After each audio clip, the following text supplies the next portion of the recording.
चाय की इस रेडी में आपको कुछ कुछ समझ आ रहा होगा। चाय की इस रेडी की मौजूदगी का मतलब है चाय होगी, चाय के साथ होगी कुछ गर्मा गर्म गॉसिप, जिसे शुद्ध हिंदी में कहते हैं चर्चा।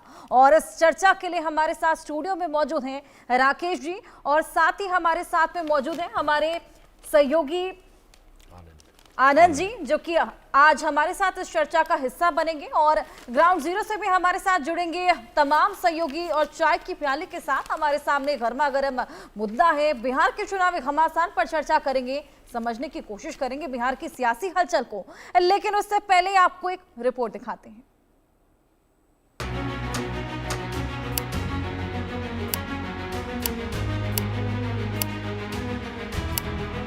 बिहार का चुनाव है, मुद्दों की जंग शुरू हो चुकी है। एक तरफ महागठबंधन के सबसे पॉपुलर चेहरे तेजस्वी यादव हैं, तो दूसरी तरफ खुद प्रधानमंत्री नरेंद्र मोदी हैं। और मुद्दा बिहार चुनावों का क्या सेट किया जा रहा है, ये भी समझिए। तेजस्वी ने जो कहा वो किया, और जो कह रहा है वो करेंगे। अरे मोदी जी फैक्ट्री लगाइएगा गुजरात में, और विक्ट्री चाहिए बिहार में। ऐसा होने वाला बिहार, देखो हम बिहारी हैं, हम लोग डराए वाला नहीं है, बाहरी से डराए वाला है। अरे जब लालू जी मोदी जी से नहीं डराए तो लालू जी को लड़का डरा जाएगा। मैं जो बातें कहने जा रहा हूं, मैं चाहूंगा कि बिहार का नौजवान उन्हें ध्यान से सुने और उन पर जरा गौर करे। जंगल राज वालों ने सिर्फ अपने बेटे बेटियों का भविष्य बनाया, बिहार के नौजवानों का भविष्य तबाह कर दिया। वैसे इस चुनाव को बिहारी बनाम बाहरी या कहीं गुजराती करने की कोशिश में आरजेडी जुटी हुई है। इस बीच इस मुद्दे को लेकर जन सुराज के मुखिया प्रशांत किशोर भी कई बार अलग अलग मंचों से प्रधानमंत्री मोदी को घेर चुके हैं। उन्होंने तो बकायदा योजनाओं का हवाला देकर बताया है कि किस तरह बिहार से भेदभाव किया जा रहा है। अब जब तेजस्वी भी चुनावी समर में प्रचार के लिए उतर चुके हैं, तो लगातार गुजरात का जिक्र कर बीजेपी प्रधानमंत्री मोदी और अमित शाह को भेदभाव के नाम पर घेरने की कोशिश करते दिख रहे हैं, और नीतीश कुमार के रवैये को लाचार बताने का ढोंग। एनडीए का सीएम का चेहरा कौन होगा पता नहीं है। अमित शाह कह दिए कि अब जब चुनाव हो जाएगा तो विधायक लोग तय करेगा कि मुख्यमंत्री का चेहरा कौन होगा। यानी एक बात तो तय है, नीतीश कुमार जी को अमित शाह और भाजपा के लोग दोबारा मुख्यमंत्री बनाने नहीं जा रहे। हालांकि प्रधानमंत्री मोदी बिहार की कानून व्यवस्था और उस लालू सरकार के दौर को याद दिलाते हुए जनता को आगाह तो कर ही रहे हैं। ये भी बताने से नहीं चूक रहे हैं कि बिहार का मुस्तकबिल एनडीए सरकार के अलावा कोई और ढंग से नहीं लिख सकता। साथियों, जब स्वार्थ हावी होता है, लूट खसूट ही लक्ष्य होता है, तो वही होता है जो आरजेडी कांग्रेस वाले कर रहे हैं। ये लोग पहले टिकट बेचते हैं, फिर घोटाले करते हैं। हम बिहार को प्राइम स्टेट बनाएंगे, वो आ गए तो बिहार को क्राइम स्टेट बनाएंगे। आरजेडी का मतलब क्या है? आर का मतलब रंगबाज, रंगदारी।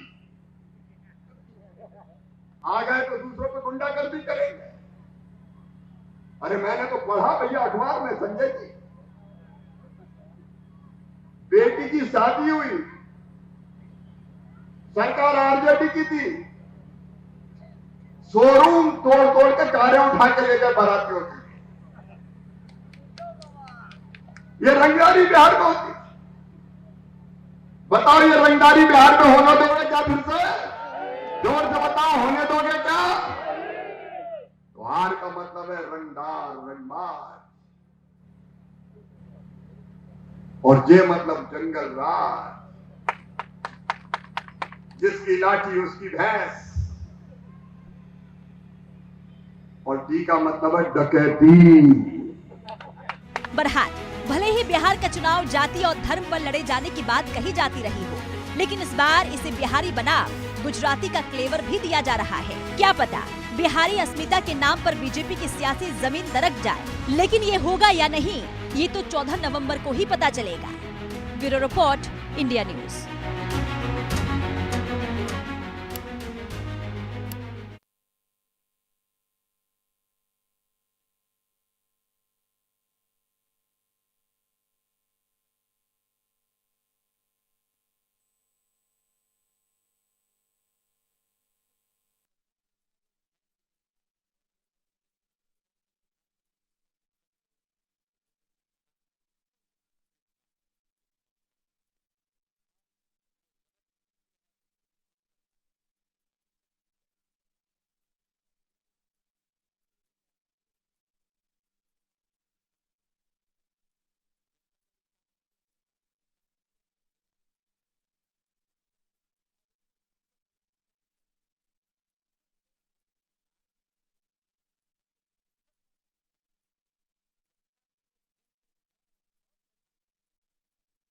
प्रचार और प्रधानमंत्री नरेंद्र मोदी ने कमान संभाल लिए। प्रधानमंत्री नरेंद्र मोदी का जिस तरह से रैली हुई और शुरुआत उन्होंने कर्पूरी ठाकुर के वहाँ पर कर्पूरी ग्राम गए, तो ये साफ है, दिखाता है कि आखिरकार जो पिछड़ा वोट बैंक है यानी ईबीसी वोट बैंक है कितना अहम है।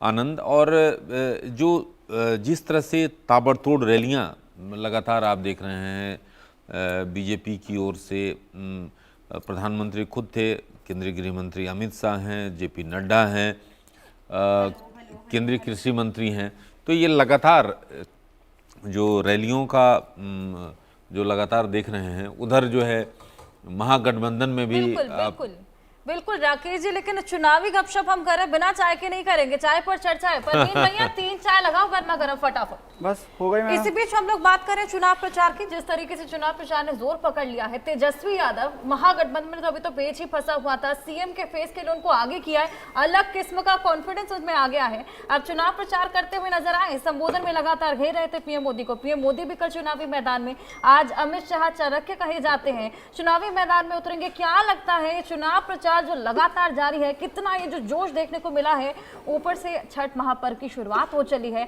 और चुनावी फेस्टिवल भी है, वहां बिहार में तो काफी हलचल इस वक्त मची होगी। देखिए बिहार में काफी हलचल है और जिस तरह से प्रचार जो अभियान है धीरे धीरे जोर पकड़ रहा है। आपने देखा कि कल प्रधानमंत्री नरेंद्र मोदी ने सीधे तौर पर 2 सभा संबोधित की है और जो महागठबंधन है खासतौर पर आरजेडी और कांग्रेस पर तीखा हमला बोला और कहा कि आप अगर जंगल राज के याद कीजिए, इस तरह से जंगल अदरक वाली।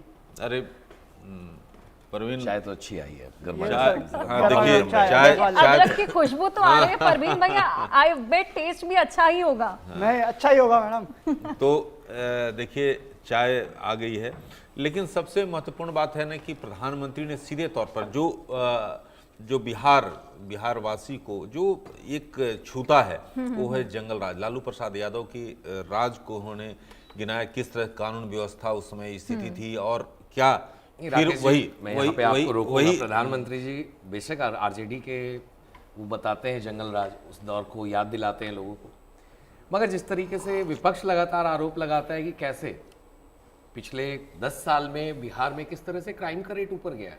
एनसीआरबी का रिपोर्ट का हवाला वो देते हैं, किस तरह से दलितों पे अत्याचार हुए हैं, किस तरह से महिलाओं के अगेंस्ट में वहाँ पे रेप्स के केसेस आए हैं, उनके ऊपर अत्याचार हुए हैं, उत्पीड़न का केसेस है, फिर मर्डर्स के केसेस काफ़ी ऊपर जा चुके हैं, चोरी डकैती छीनताई ये सारी केसेस काफ़ी ऊपर जा चुके हैं और ये एनसीआरबी के डाटा, लेकिन कोई बाहर का डाटा नहीं है। आनंद तो जिस तरह से सीएम की घोषणा की गई, जब से सीएम के उम्मीदवार घोषित कर दिए गए, चेहरा होंगे महागठबंधन के तेजस्वी, उसके बाद तेजस्वी में मैं देख रहा हूं कि बदलाव साफ तौर पे दिख रहा है। पिछले बार राकेश जी आपने भी कवर किया था चुनाव बिहार का, मैंने भी कवर किया था, हमने देखा था तेजस्वी यादव ने क्या कंसिस्टेंसी दिखाई थी अपने प्रचार प्रसार को लेकर।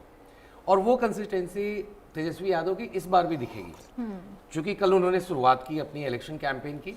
पिछले बार आपको याद होगा कैसे तेजस्वी यादव हर दिन 12 से 15 सभाएं कर रहे थे, और विपक्ष में भी उनके जो एनडीए के नेता हैं, चाहे वो बीजेपी के हों चाहे जनता दल यूनाइटेड के हों, सबने इस बात को माना था कि तेजस्वी ने इतना धुआंधार प्रचार किया है कि एनडीए के लिए काफी मुश्किल हो गई थी, और उसका नतीजा दिखा था। और सेम आज अगर हम देखें नीतीश कुमार एकदम कहते हैं ना जैसे एकदम पके चावल, एक तरीके से जिस तरीके से वो खासा एक्सपीरियंस है, और एक तरफ है तेजस्वी यंग फेस है, तो क्या लगता है ये थोड़ा सा कॉन्ट्रडिक्टरी है इनके रोल्स, लेकिन लोग किसको ज्यादा पसंद करेंगे, किसको साधने में ज्यादा कारगर साबित होंगे?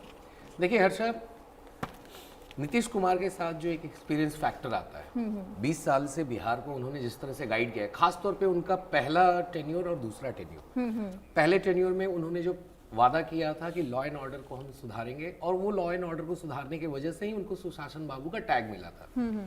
फिर उन्होंने शिक्षा और सड़कों की हालत पे काफी ध्यान दिया। सड़क सारे बिहार के बन चुके थे, कहीं भी जाना हो पटना से आपको मुश्किल से 5 घंटे लगते थे, किसी भी दूर दराज जिलों में जाना हो, या वो आपका नेपाल से सीमावर्ती वाले जितने जिले हो, अररिया हो, किशनगंज हो, ये सारे जाने में, या फिर जो बाकी के जिलों, सड़क का नेटवर्क उन्होंने बड़ा अच्छा बनाया था। दूसरे टेन्योर में उनका जो सबसे बड़ा कहा गया जो उनकी अचीवमेंट थी, लड़कियों को स्कूल तक वापस लाना। यूनिफॉर्म केंद्र की ही स्कीम थी, मगर उन्होंने उसको अच्छे से इम्प्लीमेंट करवाया। साइकिल की स्कीम, जो बाईसाइकिल्स दिए जाते थे बच्चियों को, लड़कों को, तो उसके वजह से क्या हुआ कि बच्चे जो इनरोल नहीं कराते थे स्कूल में, इनरोलमेंट कराने के बाद भी स्कूल नहीं आते थे, उनका स्कूलों में आना शुरू हुआ। तो ये 2-3 चीजें जो है नीतीश कुमार की, उसको कोई नकार नहीं सकता। लेकिन मगर करप्शन की बात अगर आती बड़े है, मुद्दे अभी भी रहे हैं, करप्शन वो की बात विकास आती और है, पलायन 2 बेहद बड़े मुद्दे रहे हैं, उनको लेकर भी बातचीत करेंगे। लेकिन हमारे साथ हमारे सहयोगी शैलेंद्र जुड़ेंगे और उनसे भी बिहार को लेकर बातचीत करेंगे कि बिहार में फिलहाल क्या कुछ चल रहा है, बिहार की जनता क्या सोच रही है, बिहार की जनता के मन में क्या है। छठ महापर्व का आगाज हो चला है, चुनावी फेस्टिवल भी आने वाला है, बिहार में इस वक्त खासा रौनक है, खासा सजावट है, लेकिन वहां की जनता क्या चाहती है, क्योंकि मुद्दे अभी वही है, विकास का मुद्दा है, रोजगार का मुद्दा है। इन मुद्दों से पार पाने में कौन कारगर साबित होगा, किस पर जनता इस बार भरोसा जता रही है, ये हम अपने सहयोगी शैलेंद्र से जानने की कोशिश करेंगे। और शैलेंद्र हमारे साथ जुड़ ही गए हैं। शैलेंद्र, छठ महापर्व की आपको शुभकामनाएं। खासा रौनक इस वक्त बिहार में है, और देखिए चाय की चुस्कियां हमारी चल रही हैं, आईबेट वहां पर भी गर्मा गर्म माहौल बना हुआ है। क्या जनता के मन में है? आप ग्राउंड जीरो पर लगातार मौजूद हैं, लोगों से बात कर रहे हैं, किन मुद्दों पर इस बार जनता वोट करती नजर आएगी और किस पर भरोसा जता रही है? देखिए साफ तौर पे है, पहले बात हो रही थी कनेक्टिविटी की, तो कनेक्टिविटी दिखा देते हैं, उसके बाद एक एक चीज़ पे बात करते हैं। देखिए ये जो है पटना से बख्तियारपुर का रोड है, और अब ये लखीसराय तक जाता है, यानी कि पुल बन चुका है, और देखिए गाड़ियां किस तरह से चल रही हैं, और इसके आसपास जो इलाका है, यानी कि यहाँ अच्छी खेती होती है, और इन सब के बीच में आज चूँकि आपने कहा छठ महापर्व शुरू हो चुका है, छठ महापर्व की आपको भी बहुत शुभकामनाएं और बधाई, और जितने साथी हैं। लेकिन सवाल ये है कि किस तरह से बिहार में चुनाव चल रहे हैं। कुछ लोग हमारे साथ, हम पहले उनसे बात करते हैं। क्या नाम है आपका? हमको नाम तो छोटे हुआ। अच्छा छोटे, तो यहाँ काम धाम अच्छा चल रहा है? हाँ काम धाम। किसको मानते हैं, लालू जी को कि तेजस्वी जी को कि नीतीश? हम तो लालू जी के मानते हैं, यादव हैं सब लोग तो लालू जी के सपोर्ट करते हैं। एकदम क्लियर, यादव का मतलब लालू? लालू। अच्छा ऐसा लगता है यादव लालू होना चाहिए? नहीं, क्या पैमाना होगा? जैसे देखिए यहाँ यादव का सिर्फ वोट है, आरजेडी का ही पड़ता है, मगर आरजेडी कल के अलावा कुछ दिया है? कुछ नहीं दिया, कुछ नहीं दिया है। तो आप ये कहते हैं कि उनको कुछ करना चाहिए, कुछ बताना चाहिए? विधायक की गलती है। विधायक की गलती? जी विधायक की गलती है। तो विधायक क्या बदलना चाहते हैं आप? अब बदलने से हमको कहने से बदल जाएंगे थोड़े। आपका वोट तो मायने रखता है। वोट तो आरजेडी को ही देंगे। वोट आरजेडी को, मतलब भले ही कुछ हो, वोट आरजेडी को देंगे, चाहे कुछ दे चाहे मत दे। वोट आरजेडी को देंगे, कुछ दे चाहे मत दे। और ये सोचिए कि ये यहाँ जहाँ पे हम रुके हुए हैं, यानी कि जो ये गांव है, यादवों का गांव है, और देखिए दादा एक हैं, आप दादा जो ये आने जाने की कोशिश कर रहे हैं, और कुछ यहाँ और लोग हैं गांव के लोग, हम उनसे भी जान लेते हैं कि क्योंकि स्कीम मुख्यमंत्री ने चलाई है जो स्कीम। अच्छा ये बताइए, आपको 10,000 रुपया मिल गया कि नहीं? हम जुटे हैं नहीं तो हमको मिलेगा कैसे? फार्म आपने फॉर्म ही नहीं भरा? नहीं ने हम फार्म भरे ने हम खेत वाला भरे हैं तो खेतों में कुल मारा गया, हमको दह गया धान, तो हम भरबे न किए तो मिलेगा कि? अच्छा, तो भरी काहे नहीं? क्या कोई भर नहीं पाती है कि किसी से मदद नहीं की? कोई चीज में हम बेटी 15 साल के हो गया, आधार कार्ड बनाइबे न किए, हम जइबे न करते हैं ब्लॉक में तो बनावे की, सीधा आदमी चुपचाप घरे रहते हैं।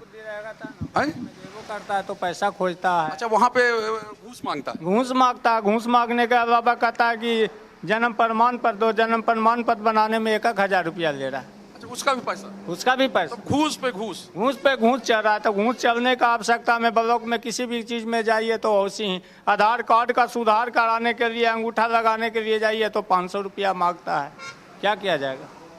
250, 500, 250 अपडेट करने में। अच्छा, मतलब जहाँ जाइए वहाँ पैसा? जहाँ जाइए वहीं पैसा, जहाँ जाइए जहाँ पैसा, हर चीज में पैसे पैसे की कहानी है। गरीब प्रधानमंत्री जो स्कीम में 2,000 रुपए मिलता है, उसका मिलता है कि नहीं? हाँ, वो 2,000 रुपया मिलता है, बाकी आया है नहीं अभी। आया नहीं? नहीं। अच्छा, वो औरत पानी का मेरा नाम से नहीं था, मेरे व्यक्ति के नाम से था, उसी का नाम से 5 कट्ठा जमीन था, यही जो है घर बना हुआ वही था। अच्छा, लेकिन पैसा नहीं मिला। तो आप कभी ब्लॉक जाना नहीं होता? नहीं, हम ब्लॉक कभी नहीं जाते हैं भैया। सरकारी ये लाभ कैसे मिलेगा? ब्लॉक जाएगा, बोलबेगा, बोले के जगह रहेगा था न के जा कौन। ये बताइए, नीतीश जी अच्छे लगते हैं कि तेजस्वी जी? आए? नीतीश जी अच्छे लगते हैं कि तेजस्वी जी? अरे तेजस्वी जी ठीक है। तेजस्वी जी ठीक है। हमको विधायक भी ठीक है। विधायक भी ठीक है, तो तेजस्वी भी ठीक है, विधायक जी ठीक हैं। तो ये पूरा जो हाईवे के किनारे के लोग हैं, चूंकि यहाँ पर जैसे कहते हैं कि एक यादवों का गांव है, वो साफ तौर पर उन लोगों ने कहा कि नहीं, हम लोग भले ही कुछ नहीं हो, तो वो ये कह रहे हैं कि आरजेडी आई थी, केवल उसने नल दिया, यानी कि पानी पीने के लिए एक नल लगवाया, लेकिन वोट हमारा आरजेडी को ही जाएगा। तो ये तस्वीर है, ये खूबसूरती है। और दूसरी बात ये है कि जिस तरह के काम हुए हैं बिहार में, तो वो ये सड़कें कहती हैं वो, और तमाम तरह के यहाँ पर कमेंट्स भी आ रहे हैं, रिएक्शंस भी आ रहे हैं। लेकिन इसी बीच हमारे वरिष्ठ सहयोगी हैं राकेश जी, जो कि आपसे एक सवाल पूछना चाह रहे हैं। राकेश जी। शैलेंद्र जी, मोकामा के रास्ते में हैं आप। मोकामा आप इंटरव्यू करने जा रहे हैं अनंत सिंह। अनंत सिंह वही बाहुबली नेता हैं जो कि उनका जो भी बात रखते हैं वो वायरल होता है। क्या अनंत सिंह इस बार क्या सुरक्षित हैं? क्योंकि जिस तरह से मुकाबला वहां पर रोचक होने जा रहा है, दूसरे जो डॉन हैं सूरजभान सिंह, उनकी पत्नी वहां पर मैदान में, तो क्या इस बार मुकाबला मोकामा में कैसा रहने वाला है? देखिए, साफ तौर पे है राकेश सर की मोकामा का जो मुकाबला है वो कहें कि अनंत सिंह और ये परिवार यानी सूरजभान का परिवार पहले भी लड़ता रहा है, और एक बार केवल जब अनंत सिंह के बड़े भाई थे दिलीप सिंह, तब जीत हुई थी, और उसके बाद जो सूरजभान का परिवार है वो कभी नहीं जीत पाया।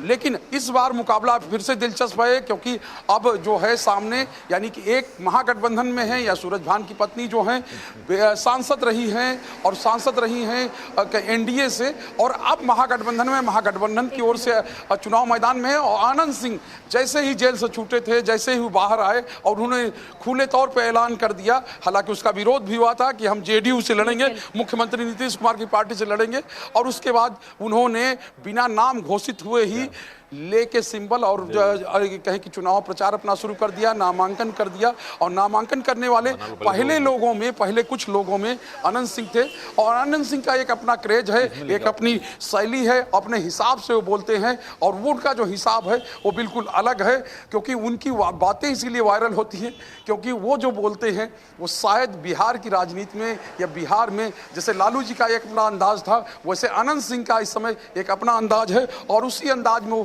वो हर सवाल का जवाब देते हैं। अगर उनसे पूछिए कि आप मुख्यमंत्री बनना चाहते हैं तो कहेंगे नहीं, मैं उतना पढ़ा लिखा नहीं हूं, और साफ तौर पे है कि अगर कोई फाइल लेके आएगा तो मैं क्या कहूंगा। तो तमाम ऐसे उनकी चीजें हैं जो वायरल होती हैं, और एक तरह से कहें कि अनंत सिंह का एक अपना क्रेज है, और उनकी एक अपनी फैन फॉलोइंग है। जिधर जाते हैं, गाड़ी अच्छी हो तो अच्छी गाड़ी पर वो चढ़ते हैं, जब वो कहें कि जेल में थे तभी उनके लिए गाड़ी जो है बढ़िया गाड़ी खरीद ली गई और बताया गया 3 करोड़ से ज़्यादा की गाड़ी है और उस गाड़ी को दिखाते हैं। तो ये कह सकते हैं कि आनंद सिंह का एक अलग क्रेज है, सूरज भान का अलग क्रेज है और दोनों के वीडियो वायरल हो रहे हैं। कहीं कि दोनों तरफ से जिस तरह की जोर आजमाइश चल रही है मोकामा में, वो अपने आप में भी बिल्कुल अलग है। सूरज भान कहते हैं कि चिल्लाना नहीं है, हल्ला नहीं करना है, हल्ला यहाँ नहीं करना है, हल्ला वोट के माध्यम से करना है, यानी बूथ पर जाकर वोट देना है, वहां से हल्ला हो। आनंद सिंह कहते हैं कि सब कुछ हमारे साथ है, 10 की संख्या में जो है विपक्षी सिमट जाएगा, यानी कि 10 सीटें भी आरजेडी नहीं जीतेगी। और वो कह रहे हैं कि लड़ाई तो पुरानी है, सूरज भान से कुछ होने वाला नहीं, वो चाहे जिसको लड़ा लें, चाहे पत्नी को लड़ा लें, बच्चे को लड़ा लें, भाई को लड़ा लें, कभी कुछ नहीं होगा, जीतेंगे हम ही। और कह रहे हैं 1 लाख के पार से जीतेंगे। बिल्कुल शैलेंद्र, वायरल होने की बात आप कर रहे हैं। खेसारी लाल यादव भी खासा वायरल होते हुए नजर आए थे जब उनको सिक्कों से तोल दिया गया था, दूध से नहलाया गया था, लोग खासा प्यार उन पर बटोरते हुए नजर आ रहे हैं। खैर, जनता के मन में तमाम मुद्दे हैं और उसी को लेकर इस बार वोट करते नजर आएंगे। बहुत शुक्रिया आपका ये तमाम जानकारियां हमारे साथ साझा करने के लिए, तमाम लोगों से बात करने के लिए। लेकिन इस बीच हमारे मेहमान हमारे साथ लगातार बने हुए हैं, राकेश जी और आनंद जी। हमने देखा कि जनता के मन में तमाम सवाल हैं और गर्मा गर्म चाय देखे नहीं आ रही है। चाय लाइए भैया आप। देखिए ये इन चीजों को आपको देखना होगा कि वहाँ जो मुद्दा क्या है। मुद्दा विकास और पलायन, ये रोजगार, ये बड़ा मुद्दा। और इसी को लेकर विपक्ष का आप देखिए, तेजस्वी ने जो रैलियां कल की उसमें साफ तौर पर इन 3 मुद्दों को लेकर सवाल खड़ा किया और सीधे तौर पर कहा कि जब हम डिप्टी सीएम थे तब उस समय रोजगार निकले थे, हमने नौकरियां दी, अब नौकरी बंद हो गई। तो ये आरोप प्रत्यारोप, पलायन रुक नहीं रहा है, तमाम चीजें ये कही जा रही है। इसी बीच एक और आरोप जो सुनने को मिला कि सीताराम केसरी 25 साल बाद आया, याद आया। हाँ, आनंद बताएंगे। सीताराम केसरी पूर्व कांग्रेस अध्यक्ष थे, 1996 से 98 तक वो कांग्रेस के अध्यक्ष रहे। मगर मार्च 14, 1998 की वो तारीख जो कांग्रेस के लिए इतिहास में कहा जाए तो एक काफ़ी बुरा दिन था, क्योंकि उस दिन सीताराम केसरी आए तो जरूर थे कांग्रेस दफ्तर में। उस दिन कांग्रेस वर्किंग कमेटी की बैठक थी, पार्टी की सबसे हाईएस्ट डिसीजन मेकिंग बॉडी है। मगर जब वो अंदर अपने कमरे में गए जहां मीटिंग होनी थी, तो वहां पर उन्हें कुछ अटपटा सा लगा। अटपटा सा लगना वाजिब था, क्योंकि किसी ने उन्हें दुआ नहीं किया, किसी ने उन्हें आदर सत्कार नहीं दिया, हाय हेलो गुड मॉर्निंग कुछ नहीं हुआ। ये उन्हें बड़ा अजीब सा लगा। जब वो बैठे तो प्रणब मुखर्जी ने उनके खिलाफ प्रस्ताव ला दिया कि आपको अध्यक्ष पद से हटाया जा रहा है, सोनिया गांधी को अध्यक्ष बनाया जा रहा है। इसके बाद तमाम रिपोर्ट्स आएंगी आखिर किस तरीके से सीताराम केसरी पे उनको मैन हैंडल किया गया, उनके साथ बदतमीजी की गई, उनको काफ़ी देर बाथरूम में भी बंद करके रखा गया, धोती तक खींचने की कोशिश की गई बाहर लॉन में। तो याद क्यों आए? मगर जिस तरीके से प्रधानमंत्री नरेंद्र मोदी कर्पूरी ठाकुर, जननायक कर्पूरी ठाकुर, भारत रत्न भी उनको मिला है, भारत का सबसे बड़ा सिविलियन अवार्ड है। प्रधानमंत्री जाकर राहुल गांधी को टारगेट करने के लिए वो बोल रहे हैं जननायक सिर्फ एक है, क्योंकि भारत जोड़ो यात्रा के बाद एक तबका कांग्रेस का ऐसा है जो राहुल गांधी को अब जननायक बताता है। तो ऐसे में प्रधानमंत्री नरेंद्र मोदी ने इस अपॉर्चुनिटी को सीज किया, चूंकि राहुल गांधी लगातार दलितों, पिछड़ों और ट्राइबल्स के अधिकारों की बात कर रहे हैं। तो ऐसे में उनके घर गए, ठाकुर कर्पूरी ठाकुर के घर, उनके गांव गए, बच्चों से वहां इंटरेक्शन की, और उसी तरफ उसको डील करने के लिए कांग्रेस ने अपने पार्टी मुख्यालय, यानी पुरानी पार्टी मुख्यालय जो है AICC अकबर रोड, उस पे वहां उनको माल्यार्पण किया गया। राहुल गांधी खुद आए, माल्यार्पण किए, मतलब राहुल गांधी खुद आके माल्यार्पण 25 साल बाद, 25 साल बाद सदाकत आश्रम में, चूंकि तारिक अनवर भी आए थे, उन्होंने बताया कि हमारे बिहार के जो कांग्रेस का हेडक्वार्टर है सदाकत आश्रम है, जो 1921 में बना था, उसमें हर साल कर्पूरी ये सीताराम केसरी को याद किया जाता रहा है।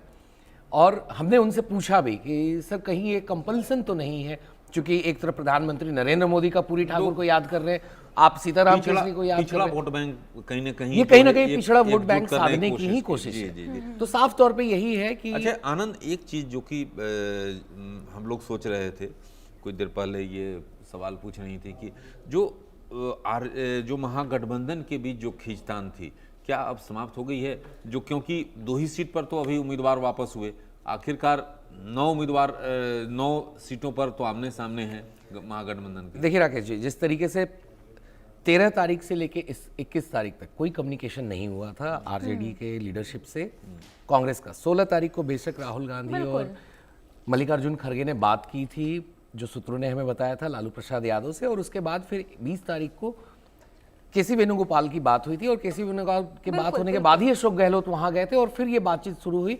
तो कहीं ना कहीं जो पहले फेज का जो था, जो एमएलए फील्डिंग कैंडिडेट्स के लिए वहां खड़े हो रहे थे सारे कैंडिडेट उम्मीदवार, तो वो वापस नहीं हो पाए, मगर सेकंड फेज में कुल 4 ऐसे वापस हुए। लेकर मुझे लगा था कि पेच और खस्ता नजर आएगा, हालांकि उसका अनाउंसमेंट पहले हो गया है, तो थोड़ा बहुत अब देखा जा सकता है कि अब ये सबटल हो चुका है, अब ये इसको उन्होंने बैलेंस कर दिया। अब सवाल जो है, अब सवाल विपक्ष जो है महागठबंधन वो एनडीए से पूछ रही है कि हमने तो दूल्हा अनाउंस कर दिया, आप तो कह रहे थे आपका दूल्हा कहाँ है, लेकिन हमारा दूल्हा घोड़ी पे भी चढ़ गया, मगर अब आपका दूल्हा कहाँ है, आप तो कह रहे हैं नीतीश कुमार।